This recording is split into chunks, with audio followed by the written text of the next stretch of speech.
সুধী দর্শকবৃন্দ, আশা করি প্রত্যেকেই ভালো রয়েছে। নতুন বছরের সবাইকেই হলিডে কোচিং ইউটিউবের চ্যানেল পক্ষ থেকে স্বাগতম জানাই। আজকে আমি তোমাদের ক্লাস 12-এর ভোকেশনালের কেমিস্ট্রির দ্বিতীয় অধ্যায় সলিউশন বা দ্রবণ এই নিয়েই আমার আলোচনা পর্ব। আশা করি আলোচনা পর্বটি ভালো লাগবে এবং আলোচনা পর্বটি ভালো লাগলে অবশ্যই চ্যানেলটি সাবস্ক্রাইব করে পাশে থাকা বেল আইকনটি প্রেস করতে ভুলবে না। অবশ্যই ছোট্ট একটি লাইক করতে ভুলবে না। বন্ধুদেরকে শেয়ার করে জানিয়ে দিতে ভুলবে না, যাতে তারা কেমিস্ট্রি বিষয় সম্পর্কে তাদের যে ধারণা সেই ধারণাকে আরও নতুনভাবে উদ্দীপিত করতে পারে, নতুন জ্ঞান লাভ করতে পারে, কেমিস্ট্রি বিষয়টাকে খুব সহজভাবে তারা বুঝে উঠতে পারে। তাহলে চলে যাওয়া যাক মূল পর্বে। মূল পর্বে যাওয়ার পূর্বে তোমরা যদি না আমার আগের ভিডিওগুলো দেখে না থাকো, ডেসক্রিপশান বক্সের লিঙ্ক থেকে অথবা আই বাটনে আমি লিঙ্ক দিয়ে দিচ্ছি, ওখান থেকে তোমরা দেখে নেবে। তাহলে আমরা শুরু করছি আজকের অধ্যায় দ্রবণ বা সলিউশন। দ্রবণ কি না, দ্রবণ হচ্ছে একটা মিশ্রণ, যে মিশ্রণে দুটো জিনিস যুক্ত থাকে। একটা হলো দ্রাবক আর একটা হলো দ্রাবক।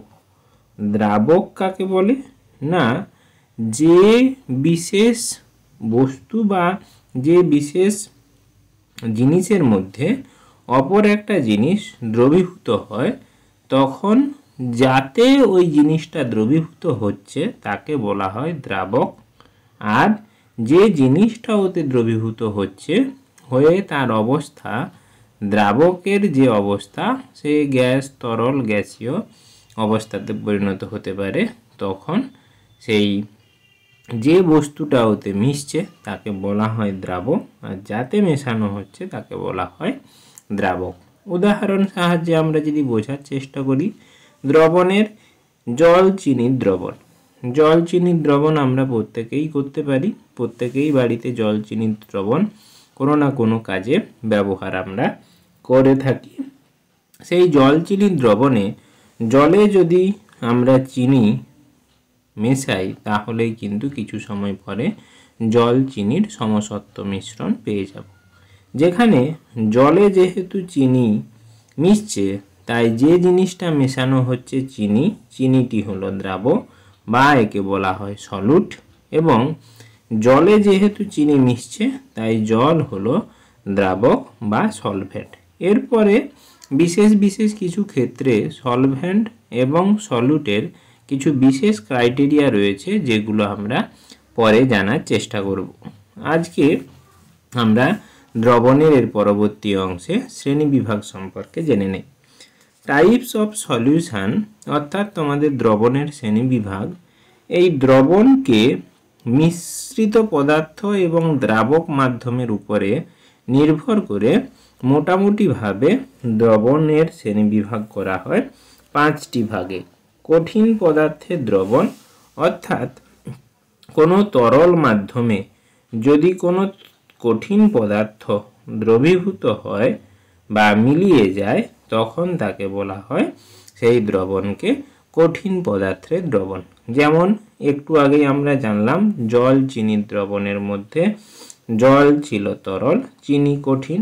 এই তরলে যেহেতু কঠিন দ্রবীভূত হয়ে শেষে যে অবস্থাতে পরিণত হলো, তরলে পরিণত হলো, সেই মিশ্রণকে বলা হবে কঠিন পদার্থের দ্রবণ। এরপরে আমরা তরল দ্রবণ জানব।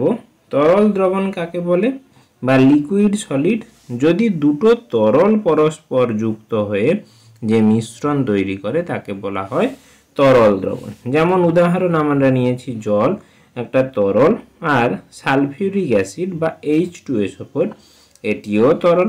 তাহলে দুটো তরল পরস্পর মিশ্রিত হয়ে যে মিশ্রণটি তৈরি করছে তার অবস্থাও তরল।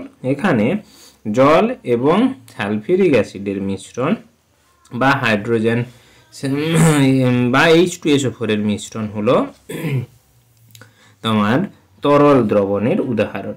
গ্যাসীয় দ্রবণ, যেখানে তরল মাধ্যমে কোনো গ্যাস এসে যদি দ্রবীভূত হয়, তখন তাকে বলা হয়, সেই মিশ্রণটিকে বলা হয় তখন গ্যাসীয় দ্রবণ, অর্থাৎ শেষমেশ কিন্তু অবস্থা সেই তরলেই পরিণত হবে।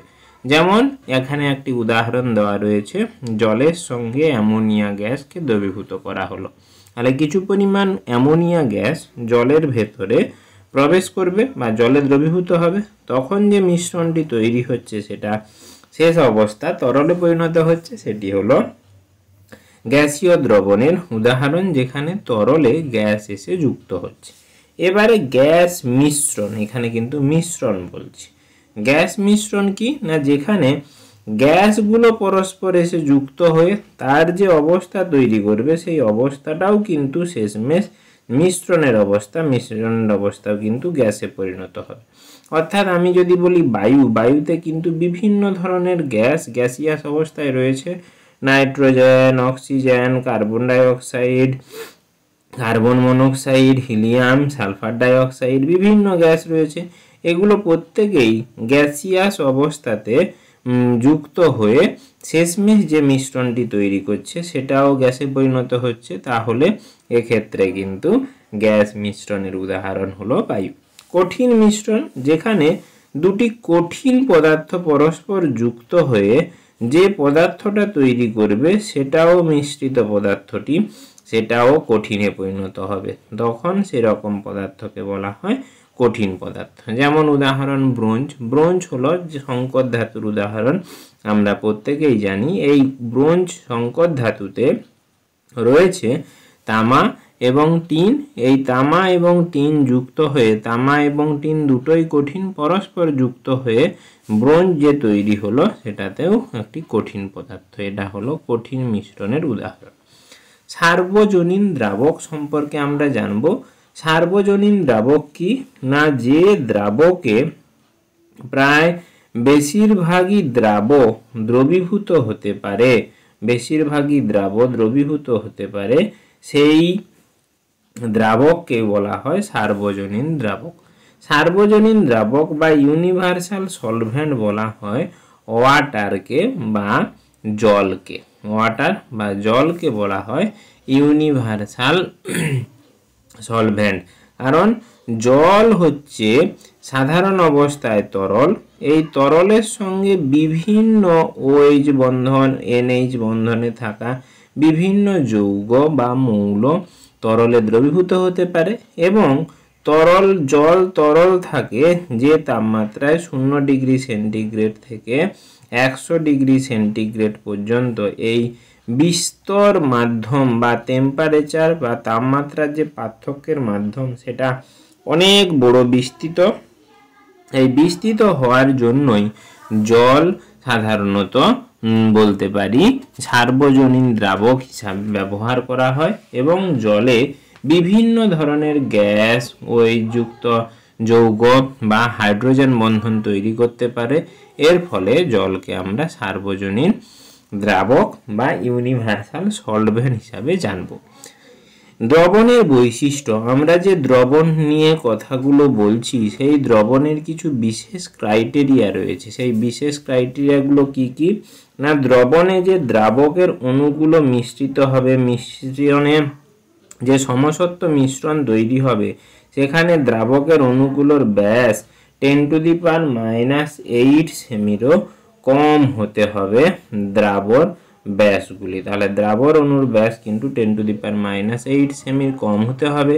যে দ্রবণটি তৈরি করা হবে সেটা যেন সমসত্ব মিশ্রণ হয়, অর্থাৎ সেখানে চিনি এবং জল পুরোপুরিভাবে কিন্তু জলের সঙ্গে মিশে যেতে হবে, সমসত্ব যেন দ্রবণ হয়। আর জানতে হবে দ্রবণের মধ্যে থাকা দ্রাবের অণুগুলি দ্রাবকের সঙ্গে নিজেদের দ্রবণের যে বলতে পারি দ্রাবক এবং দ্রাবের ভৌত ধর্ম পরিবর্তন হলেই ওদের নিজ নিজ ধর্ম অপরিবর্তিত থাকে। অর্থাৎ কি বললাম, দ্রবণে দ্রাব এবং দ্রাবক এই দুটো নিয়েই তো দ্রবণ তৈরি। এই দুটোতেই বলছে দ্রাব ও দ্রাবকের ভৌত ধর্মের পরিবর্তন হলে ওদের নিজ ধর্ম অপরিবর্তিত থাকে। অর্থাৎ এদের যদি ভৌত ধর্ম পরিবর্তন হয় তখন বলছে দ্রবণের নিজ ধর্ম অপরিবর্তিত থাকে, অর্থাৎ এর ধর্মের কোনো পরিবর্তন হয় না। আর কি বললাম না, সহজেই একে আমরা পৃথক করতে পারবো না, এই দ্রবণকে সহজেই পৃথক করতে পারবো না। পৃথক করার জন্য কিছু বিশেষ পদ্ধতি রয়েছে, যেগুলো হলো তোমাদের ঊর্ধ্বপাতন কেলাসন পদ্ধতি, বাষ্পীভবন পদ্ধতি, বিভিন্ন পাতন পদ্ধতি রয়েছে। সেই পদ্ধতি দ্বারা সহজে এদেরকে পৃথক করা যায় না, এই পদ্ধতি দ্বারা এদেরকে পৃথক করা যায়, যেগুলো আমরা বললাম বাষ্পীভবন, কেলাসন, পাতন, এই রকম বিভিন্ন পদ্ধতি দ্বারা আমরা কিন্তু দ্রবণগুলোকে পৃথক করতে পারবো। আর দ্রবণে উপাদানের পরিমাণ একটা নির্দিষ্ট সীমা পর্যন্ত বৃদ্ধি বা হ্রাস করা যেতে পারে। দ্রবণে যে উপাদানগুলো থাকবে সেই উপাদানগুলো কি হতে পারে না, নির্দিষ্ট পরিমাণ আমরা যোগ করতে পারি দ্রাব্য, আবার একটি নির্দিষ্ট সীমা পর্যন্ত বৃদ্ধি করা যেতে পারে অথবা হ্রাস করা যেতে পারে। আর আমরা জানবো আর একটি বিশেষ, না দ্রবণে যখন দ্রাবগুলো যুক্ত করা হবে তখন কোনো বিশেষ দ্রাব যোগের ক্ষেত্রে তাপ শোষিত হয়, আবার কোনো বিশেষ দ্রবণের ক্ষেত্রে যখন দ্রবীভূত হয় তখন তাপ নির্গত হতে পারে। তাহলে তাপ শোষণ হতে পারে অথবা তাপ কি হতে পারে, নির্গত হতে পারে। এইগুলো হলো দ্রবণের কিছু বৈশিষ্ট্য। আশা করি ভিডিওটি ভালো লাগছে, তাহলে ছোট্ট একটি লাইক করতে ভুলবে না। সম্পূর্ণ ভিডিওটি সম্পূর্ণ জ্ঞান লাভের জন্য দেখবে, বারবার বলছি। এবং তোমাদের কিছুদিনের মধ্যেই আমাদের ফাইনাল এক্সামিনেশান রয়েছে, সেই ফাইনাল এক্সামিনেশানের কিছু গুরুত্বপূর্ণ সাজেশান প্রশ্ন আমি তোমাদের জন্য তৈরি করব আশা রাখছি। তাহলে সবাইকেই বলছি চ্যানেলটির সঙ্গে থেকে জ্ঞান লাভ করতে তোমরা কিন্তু পিছু পা হবে না। এইবারে আমরা গাঢ়ত্ব অনুযায়ী দ্রবণের শ্রেণীবিভাগ সম্পর্কে জানব। গাঢ়ত্ব অনুযায়ী দ্রবণকে তিনটি ভাগে ভাগ করা হয়: সম্পৃক্ত দ্রবণ, অসম্পৃক্ত দ্রবণ বা আনস্যাচুরেটেড সলিউশন, সম্পৃক্ত দ্রবণ বা স্যাচুরেটেড সলিউশন, অতিপৃক্ত দ্রবণ বা সুপার স্যাচুরেটেড সলিউশন। আমরা সম্পৃক্ত দ্রবণ কাকে বলে না, যে দ্রবণে একটি নির্দিষ্ট তাপমাত্রা এবং নির্দিষ্ট চাপ এবং তাপমাত্রা স্থির রেখে দ্রবণে দ্রবীভূত হওয়ার পরিমাণ সর্বোচ্চ, তাতে আর যোগ করলেও সেই দ্রাব কিন্তু দ্রবণে দ্রবীভূত হচ্ছে না, তখন ওই নির্দিষ্ট তাপ ও চাপে ওই দ্রবণকে বলা হয় সম্পৃক্ত দ্রবণ। অর্থাৎ কি বলতে পারি না, যে দ্রবণে দ্রাবকের সঙ্গে দ্রবীভূত একটি নির্দিষ্ট তাপ এবং চাপে যে দ্রবণে দ্রবীভূত হওয়ার পরিমাণ সর্বোচ্চ, তার থেকে আর বেশি দ্রবীভূত করলে দ্রবণে অতিরিক্ত হিসাবে পড়ে থাকে, সেই সর্বোচ্চ দ্রবীভূত দ্রবণকেই বলা হয় সম্পৃক্ত দ্রবণ। অসম্পৃক্ত দ্রবণ, কোনো দ্রবণের নির্দিষ্ট তাপ এবং তাপমাত্রায় যদি দ্রবীভূত করা হয়, সেখানে দেখা যায় দ্রাবটি পরপর দ্রবীভূত হচ্ছে বা দ্রাবটি দ্রবণের সঙ্গে মিশে যাচ্ছে, তখন সেই দ্রবণকে বলা হয় অসম্পৃক্ত দ্রবণ। অতিপৃক্ত দ্রবণ, একটি নির্দিষ্ট তাপ এবং চাপে ওই বিশেষ দ্রবণে সম্পৃক্ত হতে যে পরিমাণ দ্রবীভূত হওয়ার কথা ছিল, সম্পৃক্ত করতে যে পরিমাণ দ্রবীভূত হওয়ার কথা তার থেকে যদি বেশি থাকে,